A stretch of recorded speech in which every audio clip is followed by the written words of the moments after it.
ସୁଖପୁର ନାମକ ଏକ ଛୋଟ ଗାଁରୁ ଏପରି ଏକ ଗାଁ ଯେଉଁଠାରେ ମାଟି କଠିନ ପରିଶ୍ରମର ବାସ୍ନା ଦେଉଛି ଏବଂ ପ୍ରତ୍ୟେକ ମୁହଁରେ ସଚ୍ଚୋଟର ଆଲୋକ ରହିଛି।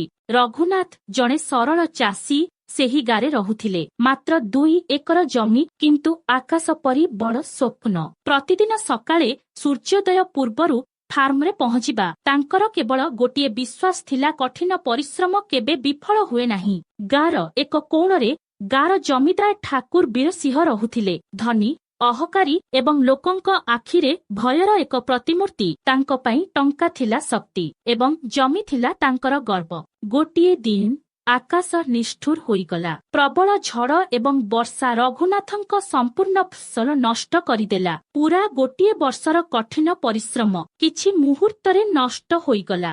ବାଧ୍ୟତାରେ ରଘୁନାଥ ଜମିଦାର ଠାକୁରଙ୍କ ଦ୍ୱାରରେ ପହଞ୍ଚିଲେ। ସେ ହାତ ଯୋଡ଼ି କହିଲେ, ଗୁରୁ, ମୋତେ କିଛି ସାହାଯ୍ୟ ଦରକାର। ଠାକୁର ହସି ହସି କହିଲେ, ମୁଁ ଟଙ୍କା ଦେବି, କିନ୍ତୁ ଯଦି ତୁମେ ସମୟ ମଧ୍ୟରେ ଫେରାଇ ନ ଦିଅ ତେବେ ଜମି ମୋର ହୋଇଯିବ।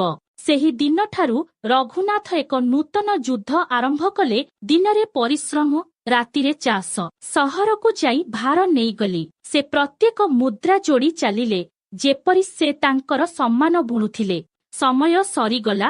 ରଘୁନାଥ ପୁଣି ଥରେ ଜମିଦାର ଠାକୁରଙ୍କ ସମ୍ମୁଖରେ ଠିଆ ହୋଇଗଲେ। ସେ ତାଙ୍କ ପକେଟରୁ କିଛି ଟଙ୍କା ବାହାର କରି କହିଲେ, ଏହା ତୁମର 2000 ଟଙ୍କା ଏବଂ ଏଗୁଡ଼ିକ ସହିତ ମୋର ସମ୍ମାନ ମଧ୍ୟ ଫେରସ୍ତ କର। ସେହି ରାତିରେ ଜମିଦାର ଠାକୁର ଏକା ବସି ରହିଥିଲେ। ମୁଦ୍ରାର ଝିଙ୍କ ଝିଙ୍କ ଅପେକ୍ଷା ସେ ରଘୁନାଥଙ୍କ କଠିନ ପରିଶ୍ରମର ପ୍ରତିଧ୍ୱନି ଶୁଣିପାରୁଥିଲେ। ତାଙ୍କର ଗର୍ବ ଫାଟି ଯାଇଥିଲା ଏବଂ ତାଙ୍କର ବିବେକ ଜାଗ୍ରତ ହେଉଥିଲା। ସକାଳେ ଜମିଦାର ସାରା ଗାଁକୁ ଡାକିଲେ। ତାଙ୍କ କଣ୍ଠସ୍ୱରରେ ଏବେ କୋମଳତା ଥିଲା। ସେ କହିଲେ, ଆଜିଠାରୁ ମୁଁ କୌଣସି ଗରିବ ଲୋକଙ୍କଠାରୁ ଜମି ଛଡ଼ାଇ ନେବି ନାହିଁ। ରଘୁନାଥ ମୋତେ ଶିଖାଇଥିଲେ, ପ୍ରକୃତ ଧନ ହେଉଛି ସମ୍ମାନ।